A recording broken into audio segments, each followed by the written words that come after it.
Hey, y'all, welcome back to Right at the Wire. As part of our Keeneland card series, today we're going to be looking at Sunday's Turf Pick 3. And it looks like some interesting races, so let's take a look and see what we got.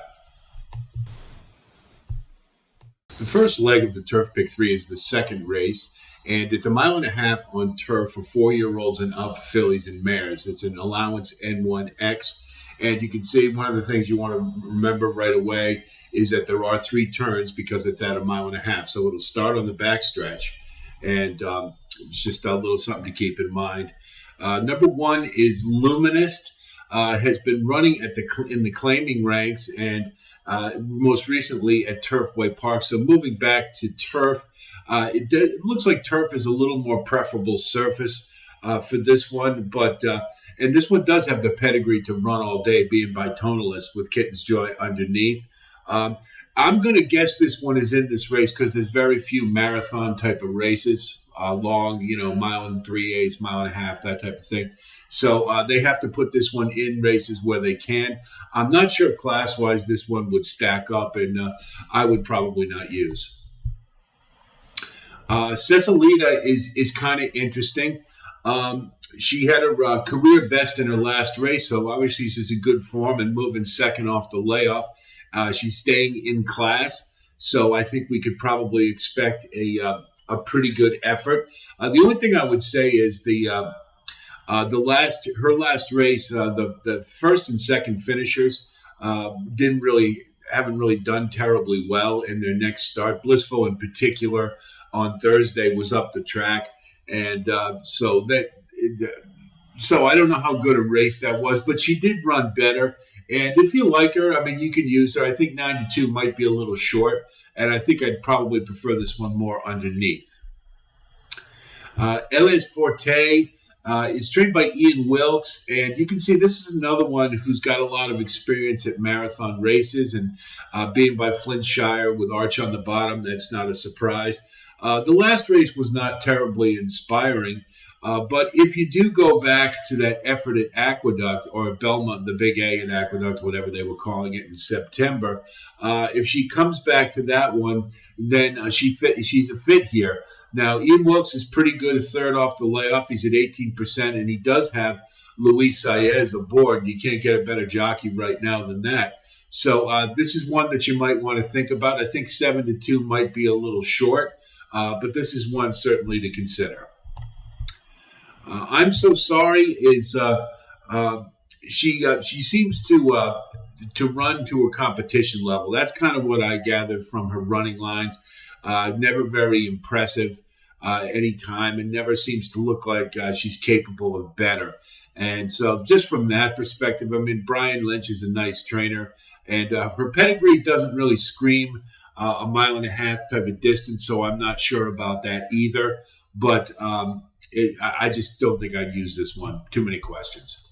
Kiss You Later is a European import trained by Christophe Clement, so immediately we have to take seriously. Is by Galileo, so that's long distance all day long. She could be any kind, but you have to like the fact that she's been running in graded stakes company and has been doing okay. I wouldn't say great.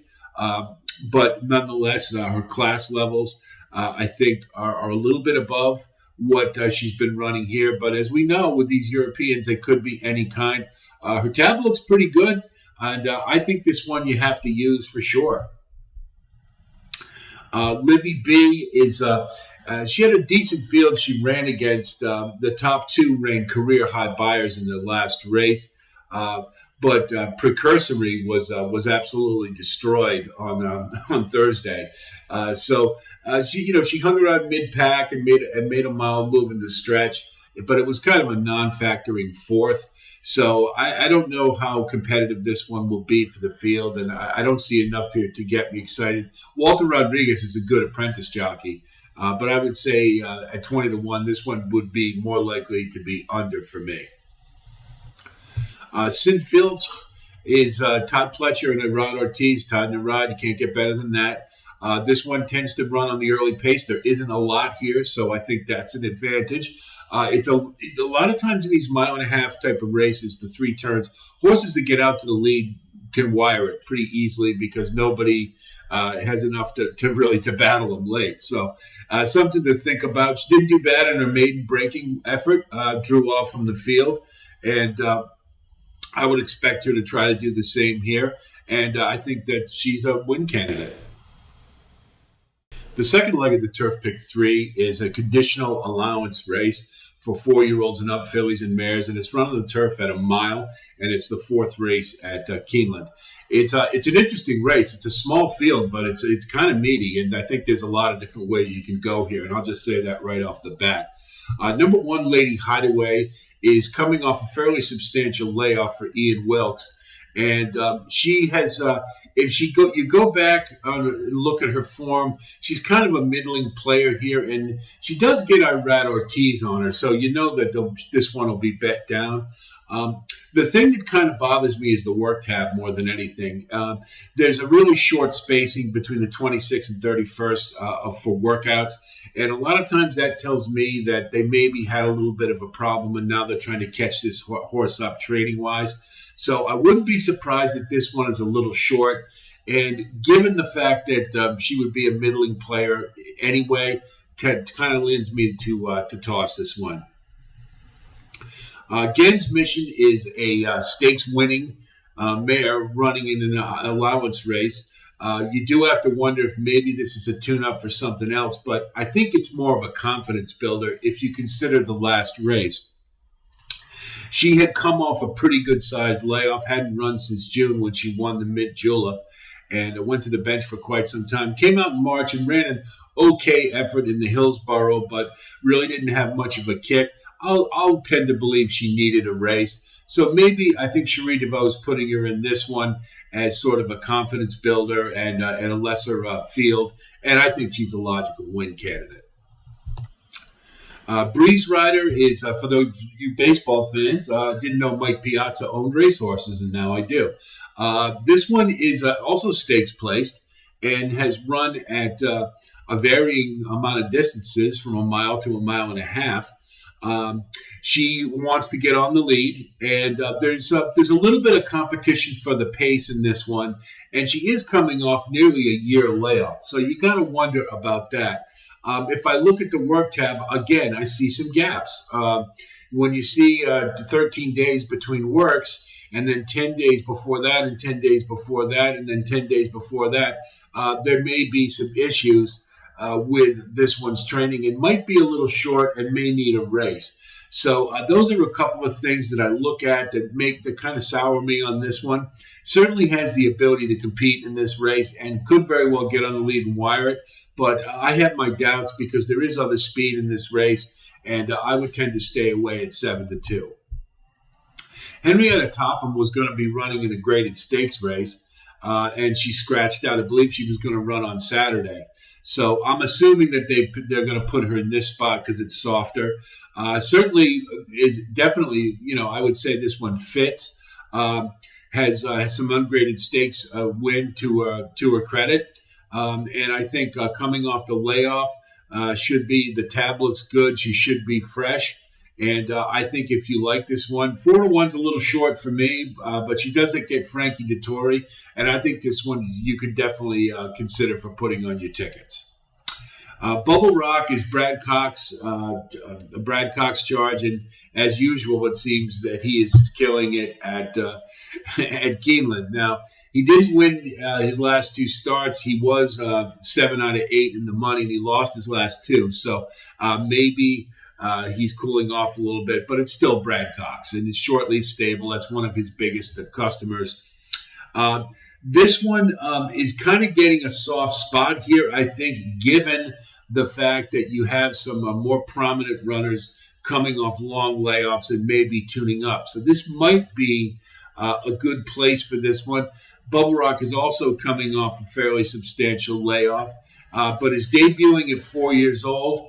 And I think that maybe if the other one's a little soft, this one doesn't need the lead, but likes to run on the front end and maybe can rate a little bit. And at a mile, might be a good distance for this one to give it a shot. I think 2-1 is a little short. I think I like some other horses in this race better.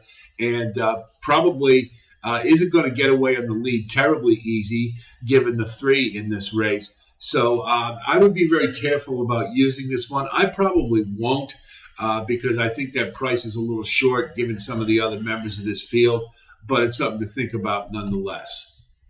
Freedom Speaks is very interesting. Hasn't run at a route yet, and she's only going up to a mile. She's been as far as 7 furlongs before and didn't do bad. She's by American Freedom and Macho Uno underneath, so I think the distance will probably be fine. Darian Rodriguez is pretty good with horses going their first route, and it is his first with the team, and he's not bad with that either. I look and I think that you're going to get a decent price. Given the others in the field. And like I say, some of them, they look pointed to other races that are coming off long layoffs.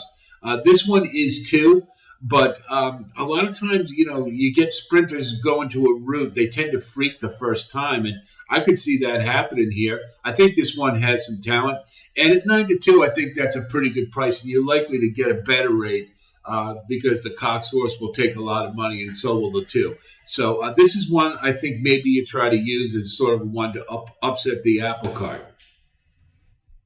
The final leg of the Turf Pick 3 is the Palisades, an ungraded stakes for 3-year-olds run on the turf at 5.5 furlongs, and it's the 7th race at Keeneland.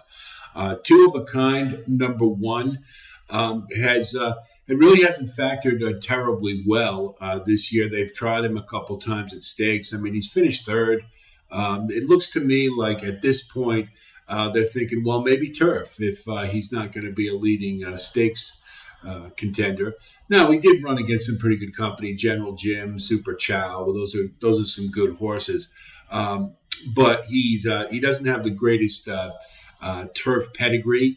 And I would tend to wait when I think there's others I like more in this race. Number 2 is Ringo. And George Weaver is a trainer always to be respected. This is second off the layoff, which is usually a pretty good angle. We're going to draw a line through that 2-turn race. He was running against Far Bridge, and there's no sin to not do well in that one. Having Lasix actually might have affected him too, but who knows? They took him off it again, you can see. Prior to that, he did have some pretty good efforts at turf sprints at Aqueduct, and the route sprint might be a good angle here as sort of a tightener. He's got a Rod Ortiz on him, and at 20-1, I think that's a pretty decent price. He should be laying off the pace, and if he gets the trip, he could definitely factor. So this is one that you might want to consider at a price. Fade the Noise. Mike Maker's doing okay, but it looks like his barn's kind of cooling a little bit. He's got Frankie Dettori on him. This is not a Mike Maker does not do terribly well with long layoffs, and this one hasn't run since August. Didn't do bad. Broke a maiden okay, but then didn't fare too well in the Skidmore, and that had some runners that are in this race today. So I would prefer to wait one with this one. Crispy Cat is pretty interesting. Any horse that is stakes placed at Ascot at a Group 2, I think we have to definitely take seriously. You can see that he's been in the States for a couple, and it was a tough beat in the first race, but it rebounded nicely with an effort in the Texas Glitter, and there was a speed duel on that one. Look at those fractions, 21 and 43. I mean, they were motoring up front, but he was able to pull away from the favorite, Dr. Osaran, who ended up 3rd. And I think that speaks pretty well to the talent this one has, and I think at 8-1, that's a pretty good price. So I think you use this one for sure. Gaslight Dancer it didn't do bad at 2 as well, and you can see that it placed behind Nagarok, who was running in graded stakes, and you can't you're not going to fault him for losing the juvenile turf when he had to run against Victoria Road and Silver Knot. So, but he's coming off the bench, and again, Mike Maker not the greatest at long layoffs. And this is one that, while I think has some ability, I would tend to want to wait one given the other contenders in this race. Private Creed is back at home where he wants to be on the turf at the preferred distance and the preferred surface. You can see he was very competitive at 2 years old. In particular, that Indian summer, beating Mustache, who just came back to win a stakes race, I think is a pretty good sign that this one has some ability. Is coming third off the layoff, which I think is a good place. And that Risen Star, let's just draw a line through it. I mean, in 2 turns and dirt, he obviously doesn't want either. I think he's handy. You can see that from the Texas Turf Mile, that he can get a little bit of ground. And I think that helps when you have a race with a lot of speed in it where stamina might be an important factor. So I think this one is definitely a win candidate, and I would use. Bushido looks to have some ability, but this is a huge step up in class from where this one has been running at Woodbine. Those last 2 races really wasn't beating a whole lot. And one thing to note more than anything else is in that last ungraded stakes, the Ontario Racing, you see that margin of victory was ebbing as he came to the finish. So I'm not so sure that this one might not be up against it in this race. Now, the one thing you got to look forward to, or that is a good factor here, is this trainer is at 50% in ungraded stakes, and he's good with shippers. So he places his horses well. I think 5-1 is a little short for this one, and there's other early speed in here, so I'm probably going to wait one on this. But if you can get some decent value, this might be one you want to think about. No Nate Hudson is Wesley Ward on the turf sprint. You can't say any more than that. He's got Johnny V on him. Was very competitive at 2.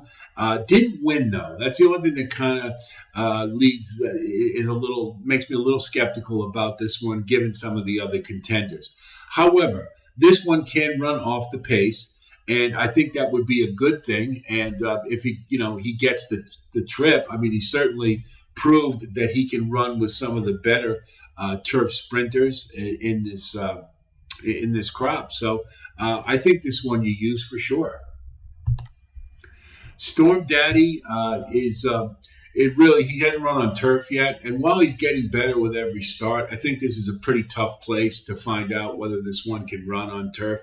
Mendelssohn's a pretty good turf sire. He did win the juvenile turf, but this one looks really up against it, and I'm going to pass. Golden Nugget is another one that's improving steadily. The last race was the Texas Glitter was a decent effort, but the thing that bothered me was he had a lot of pace to run to up front with Crispy Cat and Dr. Rosaran dueling all the way around.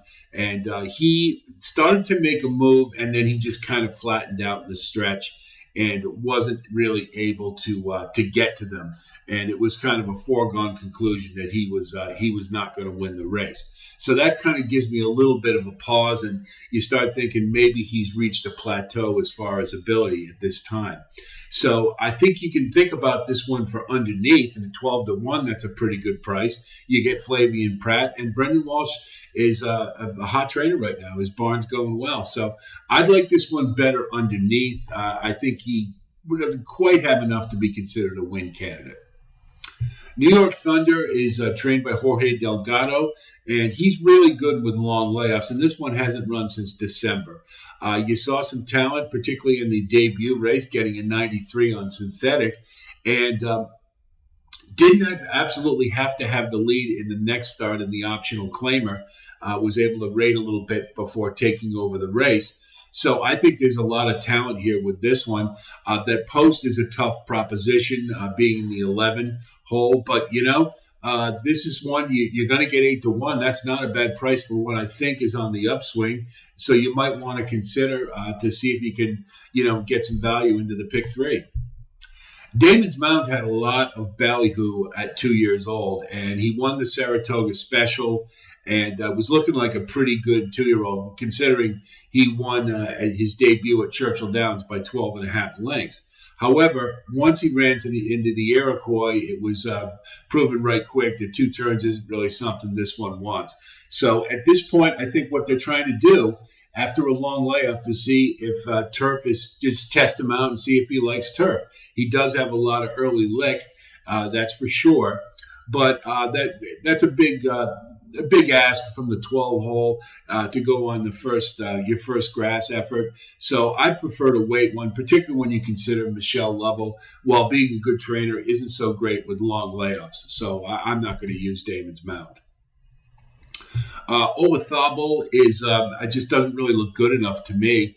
Has had a lot of races had quite a few to break the maiden, and you can see they dropped him into maiden claiming a couple of times, so they were willing to lose him. Never a good sign to me. His first effort against winners, he totally bombed out, which is just another thing that makes you skeptical about this one's ability. Now he's going to try turf for the first time, and Bull d'Oro is a pretty good first turf sire. But if this one draws in, I'm looking elsewhere. I don't think he really stacks up with the better ones in this field. So let's take a look at our ticket and see what it looks like.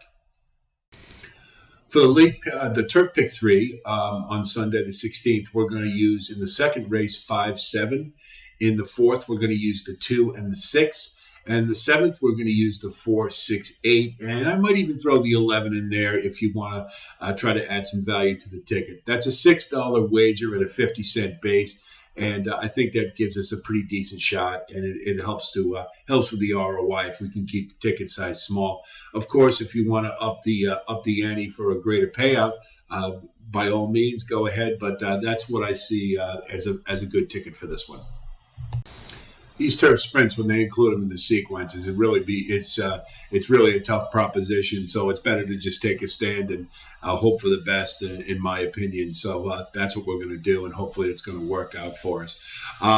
We will have a recap of the Lexington Stakes to be run this weekend, as well as our Derby Top 20. I think we're going to cut it down now because we're getting closer to understanding what the field's going to look like. So this will give us a better understanding of what we're going to be dealing with. We're going to continue with the Keeneland card series all the way through the spring meet. So be on the lookout for daily postings on every day they have a card. And of course, if you do like what you see here, please like and subscribe. And we do thank you so much for tuning in. I think I got the McAfee issue all worked out. And thanks, Nolan, for your help on that. I do appreciate it. So I wish you the best of luck in your wagering this weekend. And until I talk to you again, be well.